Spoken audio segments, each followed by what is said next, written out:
Greetings all. Welcome to Turlock High School's Back to School Night 2021-2022.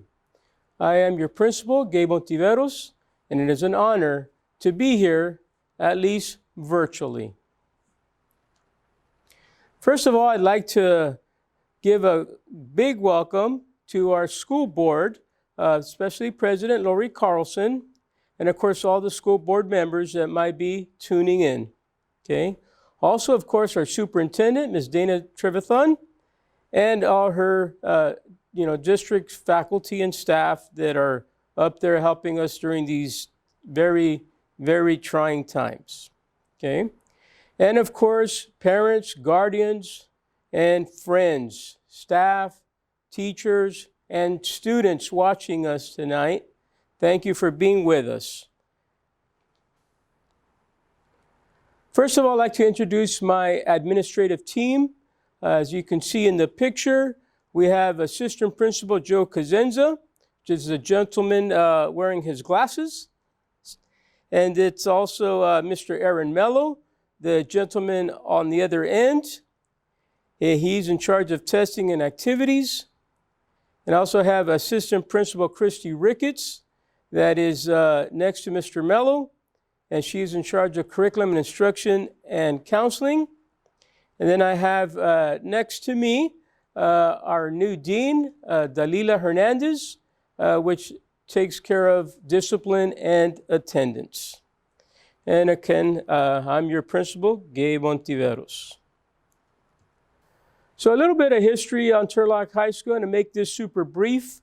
Obviously, we are over 100 years old, established back in 1906, been here on our current site since 1920 on 40 plus acres.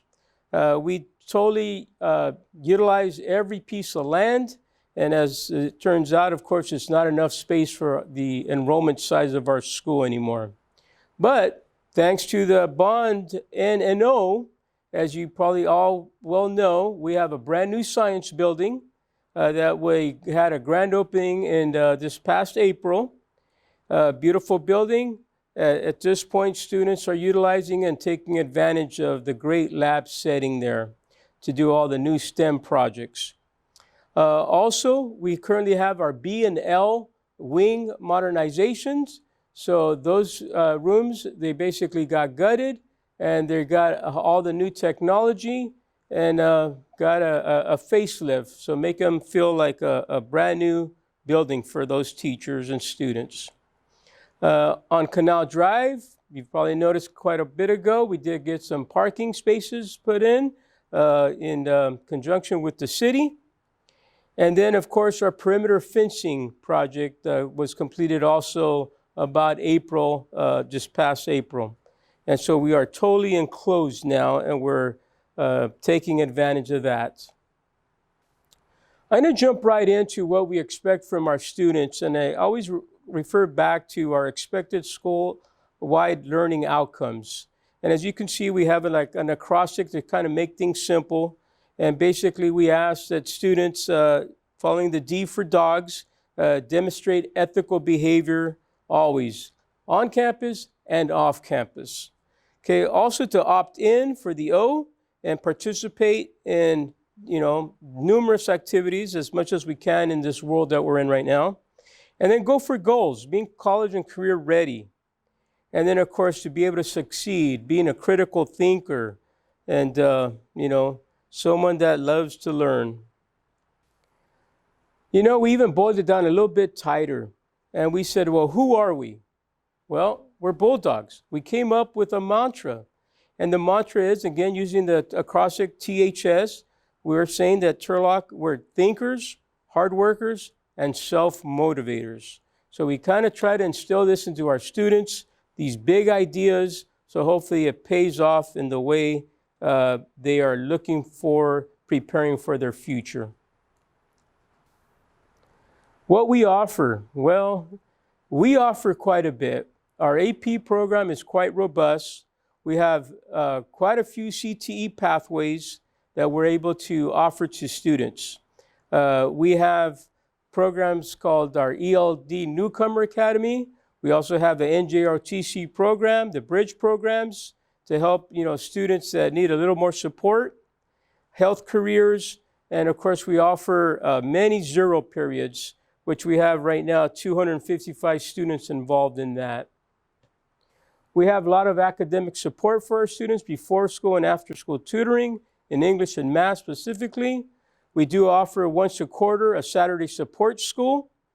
And of course, with the COVID environment that we've had this last year and a half, we have had some grant funding called Extended Learning Opportunity Grant. And we have created like an extended bridge program for Bridge 9 and Bridge 11. We've created credit recovery courses for students and built in credit recovery during the school day even. So those are things students can take advantage of.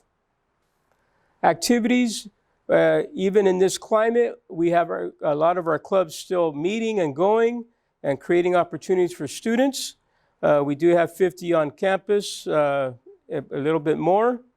We have our Lean Crew activities. Our ASB constantly is having lunchtime activities to kind of keep unifying everybody together.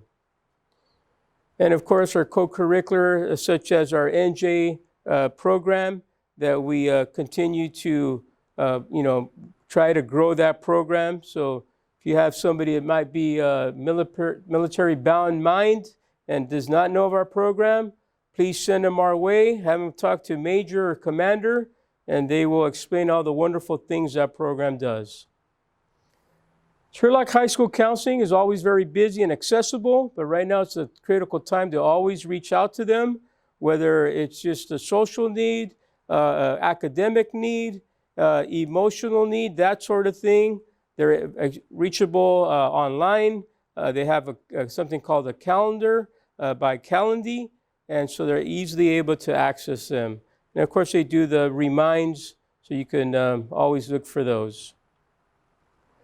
Reminders, basically, we do have 99.9% of our students that returned this year in person.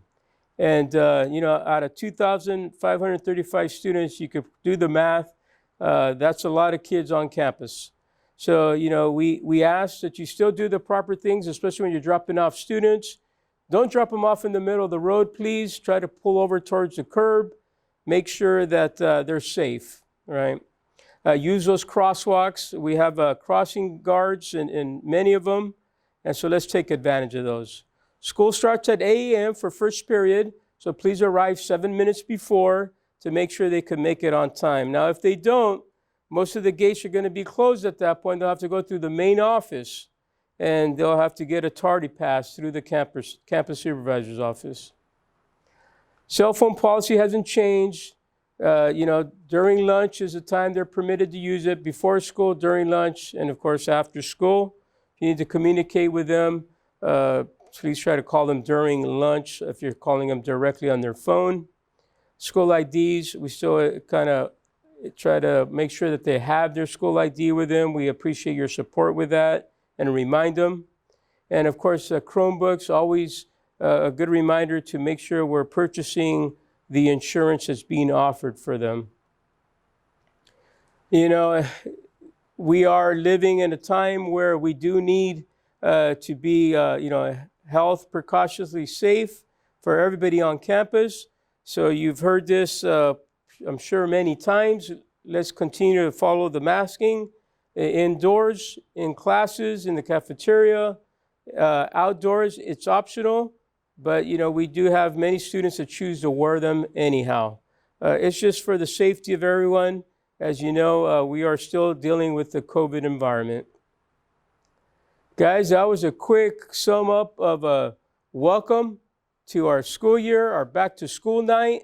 You're going to go now on to meet the teachers. They will be there virtually live. And so it's 10 minutes per class, 3 minutes per passing. Enjoy the night. Let's have a great year. Thank you.